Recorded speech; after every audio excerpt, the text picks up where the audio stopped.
কয়েকদিন ধরে টাঙ্গাইলে একটি পণ্যের শোরুম উদ্বোধনের খবর ফেসবুকে প্রচার করছিলেন চিত্রনায়িকা পরীমণি। জানিয়েছিলেন তিনি এদিন নিজে উপস্থিত থেকে ইলিঙ্গা বাস স্ট্যান্ডের টিন মার্কেট শোরুমের উদ্বোধন করবেন। সবই ঠিকঠাক ছিল, কিন্তু জাতীয় ওলামা মাশায়েখ আইম্মা পরিষদ ও হেফাজতে ইসলাম বাংলাদেশের টাঙ্গাইল এবং কালিহাতী শাখার আপত্তির মুখে শেষ পর্যন্ত অনুষ্ঠানে যাননি পরীমণি। যদিও এর আগে এই প্রতিষ্ঠানের হয়ে টাঙ্গাইল সহ দেশের বিভিন্ন স্থানে কয়েকটি শোরুমের উদ্বোধন করেছিলেন পরীমণি। জানা গেছে শনিবার বিকেল 3টায় ইলিঙ্গা টিন মার্কেটে কসমেটিক পণ্যের দোকান হারলাইন স্টোরের শোরুমের উদ্বোধনী অনুষ্ঠানে উপস্থিত থাকার কথা ছিল পরীমণির, কিন্তু কিছু মানুষের বাধার মুখে স্থগিত করা হয় এই অনুষ্ঠানের। প্রতিষ্ঠানের স্বত্বাধিকারী মীর মাসুদ রানা জানান, শনিবার চিত্রনায়িকা পরীমণির শোরুম উদ্বোধনের কথা ছিল, এজন্য প্রশাসনের অনুমতি নেওয়া হয়েছিল। কয়েকদিন ধরে প্রচারণা চালানো হচ্ছিল। বৃহস্পতিবার রাতে শরীফুল ইসলাম নামক একজন প্রথমে ফোন করে জানান তারা পরীমণিকে এনে অনুষ্ঠান করতে দেবেন না।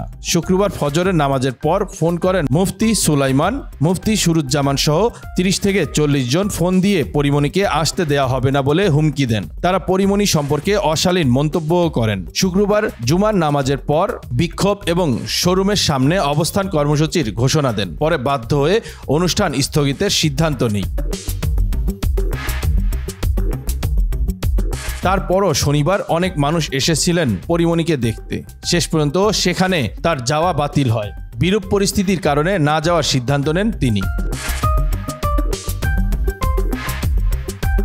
বাধার মুখে পরীমণি টাঙ্গাইল না যেতে পারার খবর প্রকাশ্যে আসার পর থেকে তা নিয়ে দিনভর আলোচনা হয়। অবশেষে রাতে বিষয়টি নিয়ে মুখ খুললেন ঢালিউডের আলোচিত এই তারকা। পরীমণি তার ফেসবুকে লিখেছেন, শিল্পীদের এত বাধা কেন আসবে? অনিরাপদ বোধ করছি। এমন স্বাধীন দেশে নিরাপদ নই কেন আমরা? পরীমণি তার ফেসবুকে সাম্প্রতিক আরও কয়েকটি ঘটনা উল্লেখ করে লিখেছেন, এত চুপ করে থাকা যায় নাকি? পরাধীন মনে হচ্ছে। শিল্পীদের এত বাধা কেন আসবে?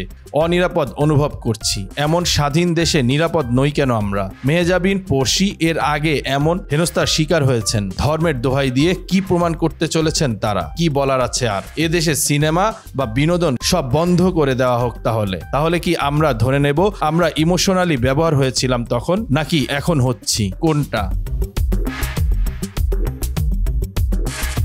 এর দায় কিন্তু আমাদের সবার নিতে হবে। শনিবার রাত 10:31 দেওয়া স্ট্যাটাসে প্রথম 1 ঘন্টায় 60,000-এর বেশি রিয়্যাক্ট হয়েছে। মন্তব্য জমা হয়েছে প্রায় 23,000, শেয়ার হয়েছে 3,500। আর রোববার দুপুর পর্যন্ত স্ট্যাটাসটি শেয়ার হয়েছে প্রায় 7,000। স্ট্যাটাসে রিয়্যাক্ট হয়েছে 1.5 লাখেরও বেশি, আর মন্তব্য জমা হয়েছে প্রায় 61,000।